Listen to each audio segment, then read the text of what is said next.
Well, hey everybody, welcome back. Okay, so last weekend I took you guys into that great big mine. Remember the one that went all the way back 2,500 feet?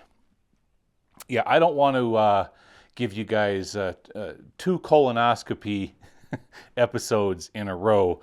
So I decided that no, I wasn't going to walk up that hill and basically film the exact same thing we just got done exploring. So instead, I headed off to this really cool mom and pop operation. Yeah, this is neat, and it brings back a lot of memories for me, and that's what I want to talk about today.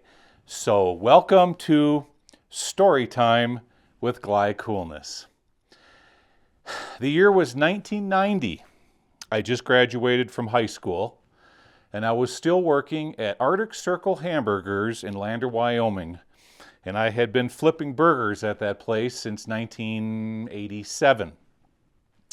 Well, after graduation, I wanted a little bit more money because, more money means more parties and more dates. So I decided to hire on to this place called the Wyoming State Training School. And what that facility was for the physically and mentally handicapped. And I worked my way up in positions there from 1990 to 1992, starting off as an aide, then a nurse's aide, then an aide charge. And it was an interesting job, but it wasn't quite what I wanted to do. Then fast forward to about 1994. No, I'm sorry, it was 1993. I didn't want to work at the hospital anymore, so I decided I was going to go work at a landscaping company. Well, they turned out to be a whole bunch of yahoos, and they wouldn't pay us on time, and so on and so forth. But if you ever drive down Main Street, Lander, Wyoming, I want you all to know that I was one of the guys out of that crew that planted every single tree that you see up and down Main Street, Lander, Wyoming, in 1993. All right, well, then in 1994, there was no more work to be had in Lander, so I decided to head off to Milwaukee, Wisconsin. That's where I was born and raised. I was born in a place just outside of Milwaukee called New Berlin. Lived there till I was 12 years old, and to this day. Both my sisters still live in Wisconsin, in that area, so and my mother. So I decided I'm going to go back to Wisconsin and find some work there. So in 94, that's exactly what I did. I went back there, lived with my mother in the basement for a while, found piecemeal jobs until I found a really good job as a machinist's apprentice. And that was super cool. I really enjoyed that job because I got to make a lot of things. I learned how to operate a Bridgeport mill, a lathe, a CNC, but my favorite tool of all was a one-to-one duplicator. One-to-one duplicator is where you have your model on one side, you got your steel on the other, okay, and what you're doing is basically copying from the model into steel, cutting into the steel, one-to-one. And that's what I would do all day. And I made all kinds of cool things and stuff that even to this day you would never know what it was used for. Some of it was for the government, some of it was for other things. You just never knew. You get this part and it's just some weird configuration and you got you scratching your head like, I wonder what this was used for. Maybe it's going out to Area 51 because see these contracts, it's all compartmentalized. So you never know what the completed project is. But there were some neat things I worked on at that place. I worked on the mold for the running horse in the intake manifold of all the 1995 Mustang cars. I worked on the mold for the Ford Taurus. You know how the dashboard is shaped like an oval? I made that. I worked on the molds for the Colt 44 hand grips. And a whole bunch of molds for taillights and things like that. And what really was a fun job is I worked on a lot of Heinz ketchup bottle molds as well as turbine shafts. getting them cut down properly and weighing them out, etc., etc. So that was a fun job, but it still wasn't scratching the itch. It still wasn't. So in 1996, I decided I don't want to live in Wisconsin anymore. I want to go back to Wyoming because I love the mountains. I have to have mountains. I got to have vistas. I got to have hills. And in Wisconsin, it's always overcast. It's like living in a tree tunnel. It's just not for me. I got to have these wide open spaces. So in 96, I went back to Wyoming to live in my dad's basement. Okay, well, while I was living there, I got myself a job at the Napa Auto Parts store in Lander, Wyoming. And while I was working there, I started to build an interest in metal detecting. So of course, I had to go out and buy the latest and greatest metal detector, and I started relic hunting. And for a while, it was fun, found some neat things. And then that eventually led into buying a gold detector. So then around South Pass City, Atlantic City, Wyoming, I did a lot of prospecting with my metal detector looking for gold nuggets. And indeed, I found a few small ones, about the size of a BB, nothing too spectacular. But it was sure a lot of fun to get out every weekend and to go do something like that. But while I was doing this hobby, one day I went to the Lander Library, and I checked out a book about the South Pass City, Atlantic City area. And I started reading this book. And in this book, there was a story about these guys that would roll into South Pass City with a wagon and a team of 6 horses. And they would come in and they would fill their wagon up with provisions at the Atlantic City Mercantile. They'd fill up all of their these big wooden barrels with water. Then they would head out into the desert, and nobody would see these guys for like a month or 2 months. But when they would return, they had sacks full of gold dust. Gold dust. So I said, all right. So I started doing the calculations. So, all right. Well, how long? How long can you go? Can a team of horses go before they got to get to water? Because I knew that they must have been headed out into the Dickey Springs, Oregon Gulch mining district. That's way out there. It's all the way out there by Oregon Buttes, okay, in Sweetwater County. So I knew that that's where they had to be going, right? So I just got obsessed with this whole story, and I started doing all the calculations and measuring out on maps, and I just couldn't let it go. So then finally, I sat down with my dad. God bless his soul. He passed away in 2007. I sat down with my dad, and I said, Dad, look at this. I said, you see this convergence point right here, right there? Okay, I said, well, we know that Wasatch Mountain is a giant uplifted conglomerate, right? I said, how much you want to bet that uplifted conglomerate there is eroding, and on top of the sedimentary layers that exist within that valley, there is a secondary gravel layer off of that giant hill of conglomerate. So we mulled it over, and then one day we all decided, me, my dad, and my brother, and Nicholas went out there, and we started digging. We brought a bunch of 5-gallon buckets, and we started digging at that convergence point.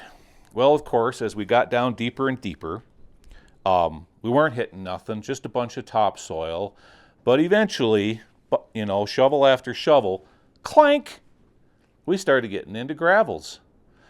Well, lo and behold, my dad said, you're right. There's the secondary gravel layer. Okay, so we're starting to go into this gravel layer. And as we're doing so, we start hitting black sand pockets. Clear pockets, like when you're going down through a layer, you hit a big rock, and then in behind the rock there's going to be so the water's coming this direction, and then you're going to get that turbulence in behind the rock, and then black sand is going to sit right there.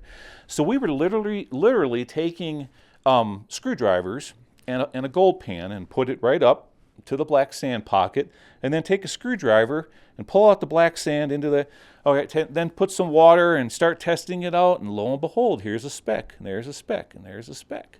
There's some gold. So we got pretty excited.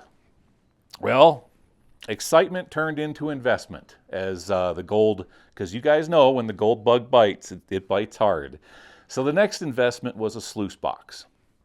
And then we needed a way of screening the ore, because we certainly didn't want to haul a bunch of river bench gravels over to the nearest water source. That's a waste of fuel and time. So I built this giant box for the back of my pickup truck. And it had a spring-loaded door on top so that you could take a 5-gallon bucket full of material, pour it on top, and then you could shake it all out, and it would shake into this big hopper. And then you could drive off over to, I forget the name of that little creek anymore, but there was a water source a few miles away.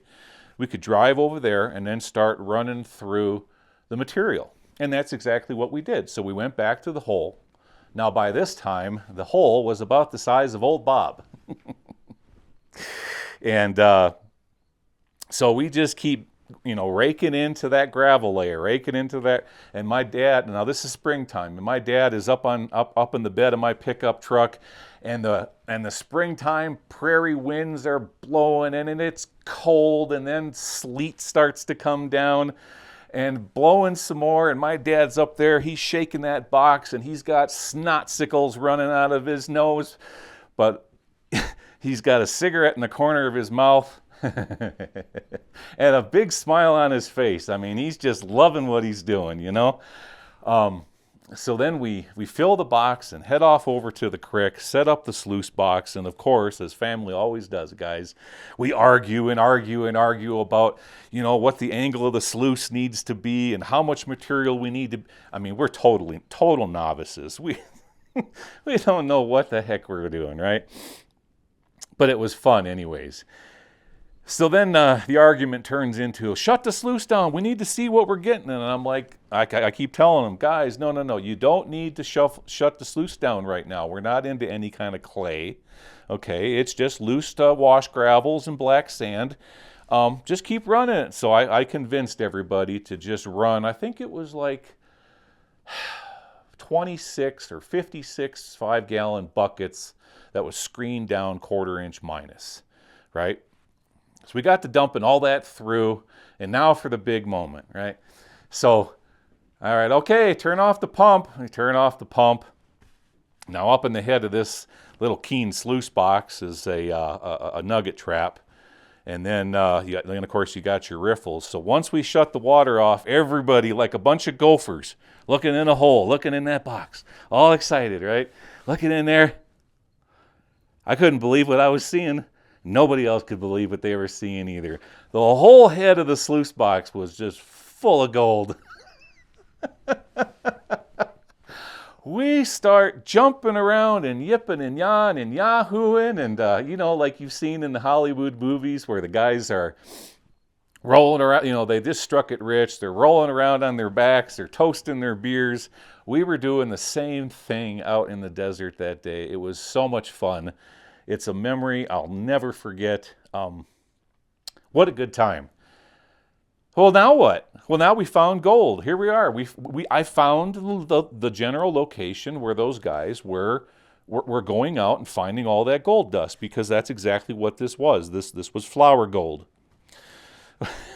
Well, within a few years, we had a 1979 Ford 555 backhoe, a 1954 D4 Caterpillar bulldozer, a sluice box with not one, but 2 16-foot long sluices off of it.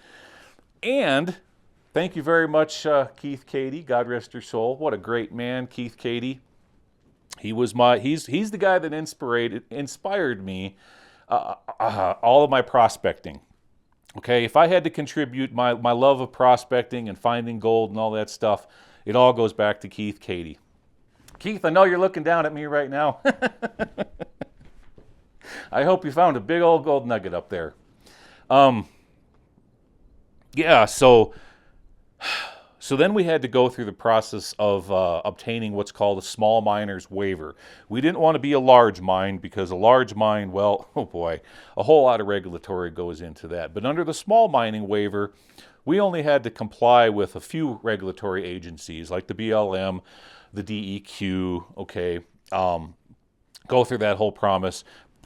So we ended up tearing up around, I think we bonded out an acre, but we only used 3/4 of an acre, okay? It was a placer operation, not a hard rock operation, right?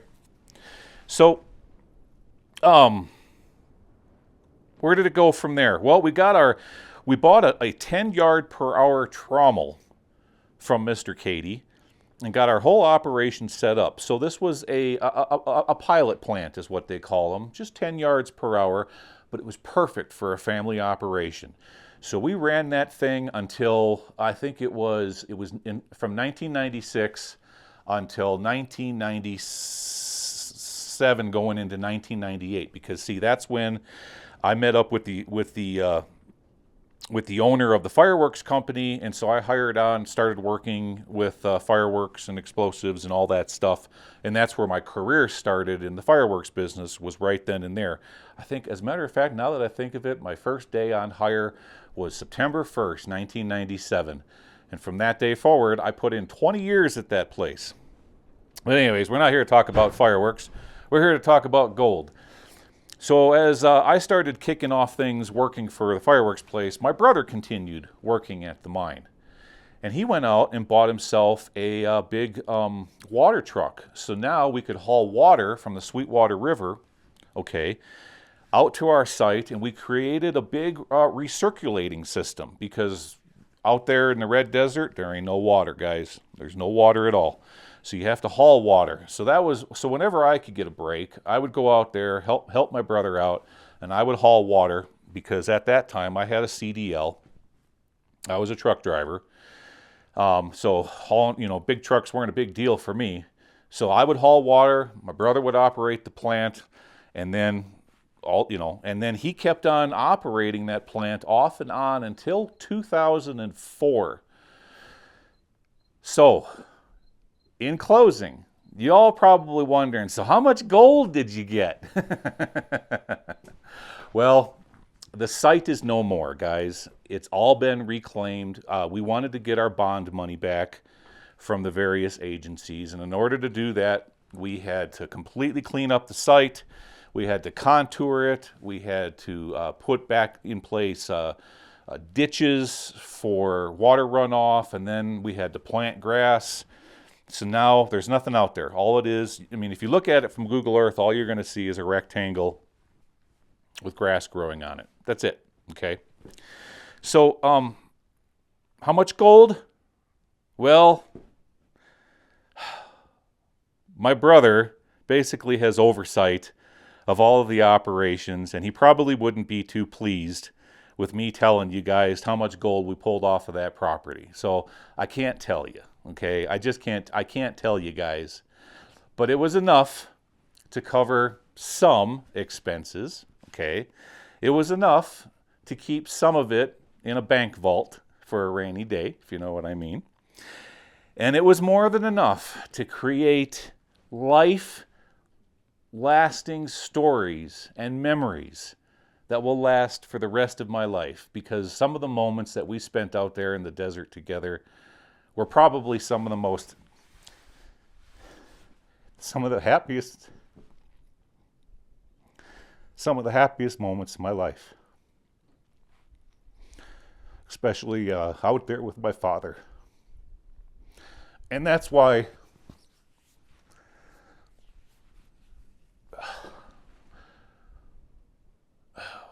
families come out here in the middle of nowhere, like where we're at right here.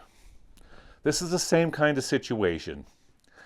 Some people long ago, maybe it was the 70s or 80s, whatever the case may be, these fellers came out here and they found gold right up in these hills. And this particular family, whoever they were, they started their own little operation, okay? And that's what I'm going to show you guys today. I'm going to show you what they got set up. This was a lot different from what we were doing. This is a hard rock operation where they were cyanide leaching the rock. Okay, that's what this operation was. So you have you got some buildings here, and I'm going to point all this stuff out to you. So let's get started here. I'm going to show you the buildings, and then we're going to work our way up to where they were pulling the gold out of the hill. All right, guys, let's get started. All right, guys, let's explore this old mom and pop operation. Okay, so that's where I was a moment ago, and we'll go in there in a second. But before we do, I want to show you this separation pile that these folks set aside over here. It wouldn't surprise me if this hasn't been processed yet. Now you see it's all about 1/2 inch minus. Look at the size of that. I'm going to put my hand down here so you can see. See, this is absolute perfect for cyanide treatment. Yep, absolute perfect. Yeah, now they have a bunch over here in this concrete cistern right there. Now I wanted to look off to the side. I wanted to see if there's a output on that. Let's look. Yep, see there, it has an output.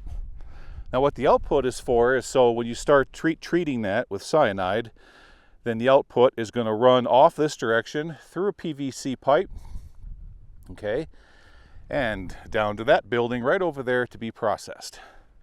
And we'll head over there in just a few minutes. But first, let's head back over here. Okay, here is the garage. And over here is another pile that was set aside that hasn't been crushed down to 1/2 inch minus yet. Okay, back to the garage. Now let's look over in this direction. We'll turn our lights on. There we go. We'll head in here. And you can see that this is probably, yep, it's all from this is 70s or 80s, I'm guessing. We'll look it around. They had tool benches, workbench, shelves. Okay, let's go through the door. And that's it. There ain't much to this building. It's just a garage and that little room. Now, as we work our way outside, look what we have here. All right, this is also a part of the cyanide leaching process. Okay, so you got your material in there, and they're going to water that all down with the cyanide solution. And I would imagine that on the downward side, because as I'm standing here, I can see that these have a taper. And yep, indeed, if you look all the way on the far end over there, you can see that there's a hole so that solution can work its way out and head over here to the processing building. All right.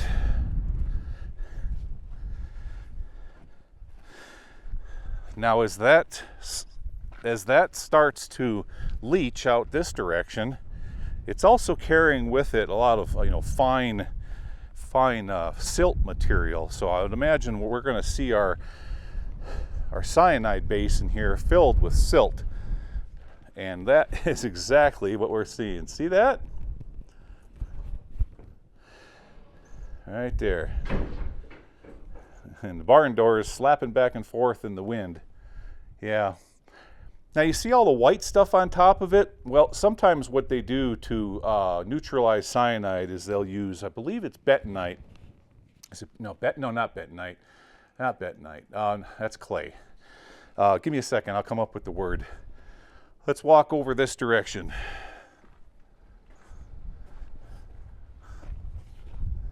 Trona. It's the stuff they mine down there in Green River, Wyoming. It acts as a neutralizing agent. They use that stuff for many different things. Okay, around the corner we go. Now we're going to look at our barn door moving around in the wind here. Okay, look at this big old shop. Oh, I wish we would have had something like this. Wouldn't that have been nice? So this tells me that this operation was put in place long before, I mean, back in the old days, guys, you could build a structure, okay? You could, but you can't do that anymore. Unless you're on a patented mining claim, you can't build a structure, okay, on a mineral claim. Ours was a mineral claim.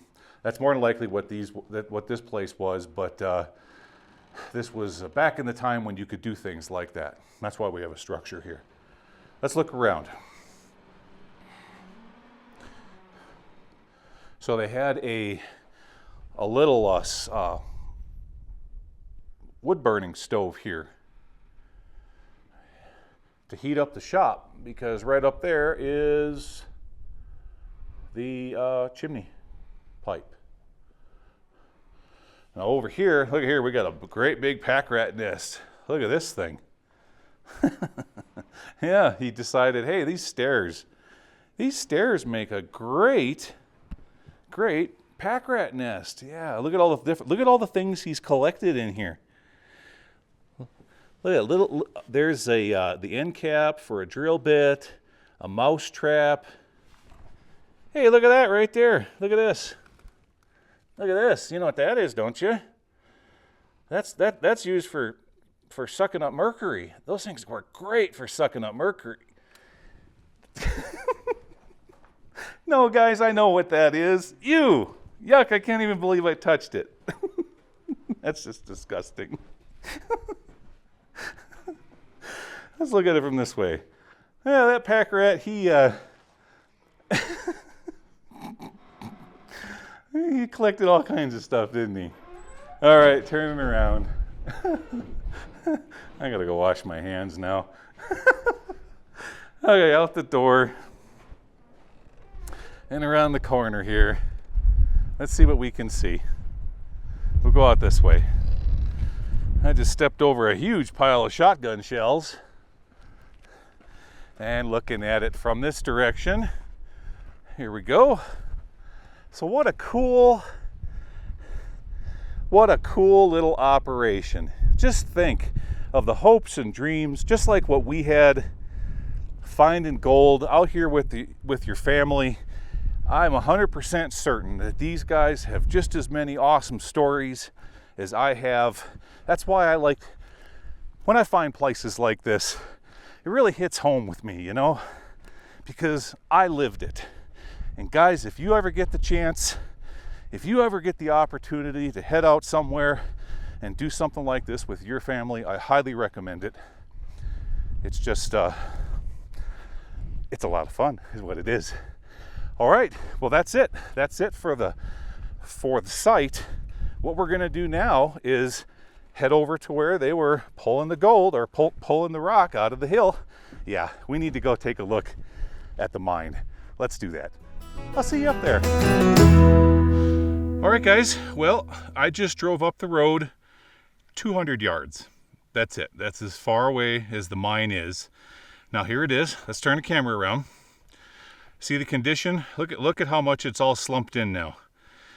So that tells me these guys, you know, they just walked away from their claim. You know, families get old. People go different directions. Things like that. And then eventually you stop paying your yearly assessment fee. And eventually the claim just becomes null and void until somebody else comes along and reclaims it. All right, let's get down here where I can stand up. Now, it wouldn't surprise me. Let's look up in there.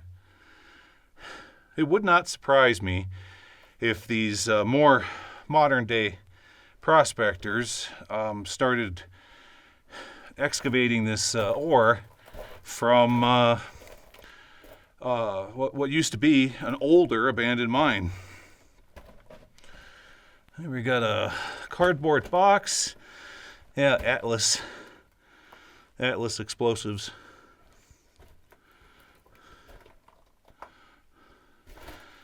And over here is the plastic bag that would have been in that case of explosives. Yep, no more dynamite in there. Now, speaking of dynamite, I got into a similar mine. This was many years ago. You'd have to go way, way back in my episodes to watch it.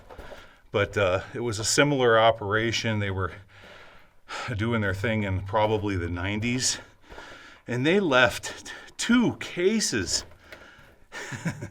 2 cases of dynamite in there. Just, no lock on, no gate on the mine, no lock, no nothing. They just left and walked away. Pretty crazy. Yeah, no, that's no longer there anymore. It's all been taken care of. Okay, let's see what else we have in here. So they got to this stretch. What were they doing? Let's look at the angle of the rock there. And those packrats are bringing in all of this grass and hay or straw. All right, well, where was our... Oh, packrat, there he is.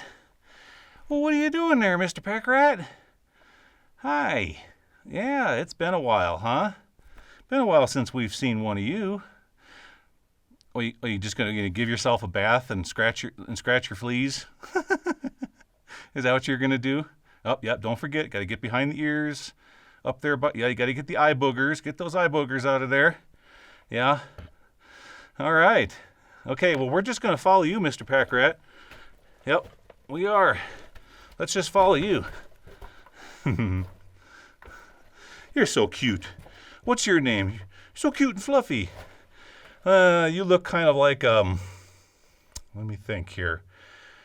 I'm not going to give out a name. I'm going to let all 170,000 people give you a name right now, Mr. Packrat.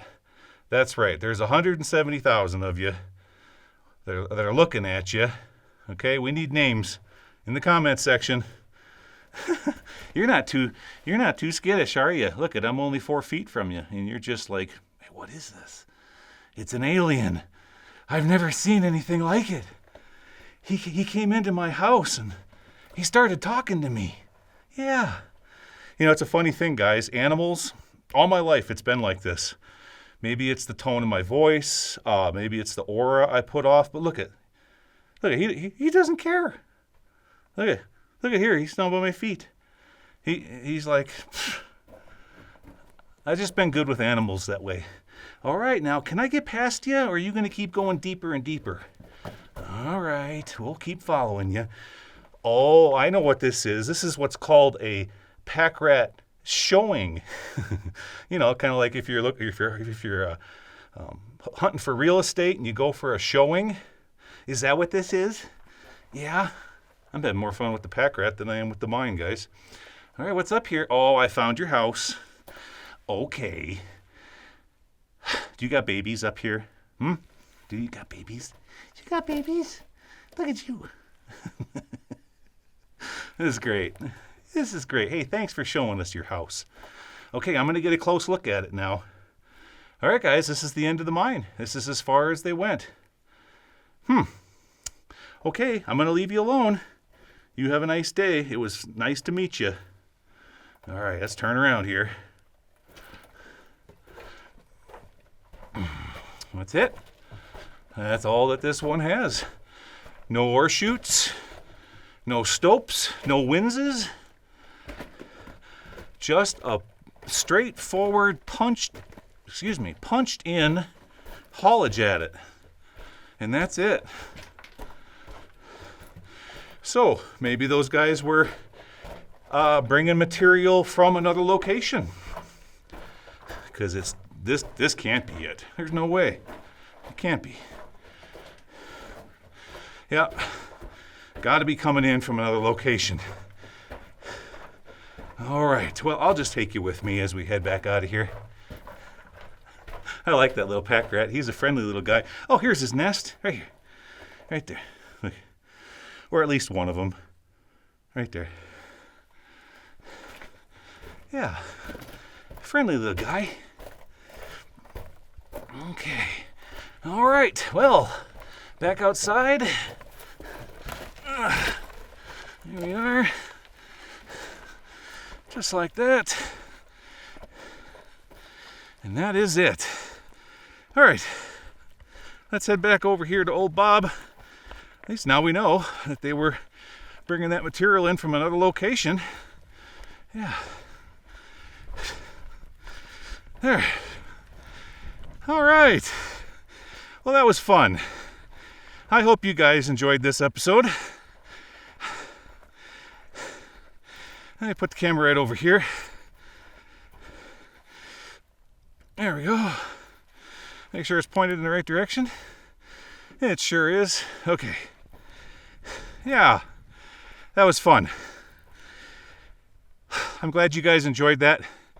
You got to learn a little bit more about me, a little bit more about my background, what my family used to do. So I've lived a really awesome life, guys. I really have. My childhood in Wisconsin, growing up with my friends, Don Mudrock,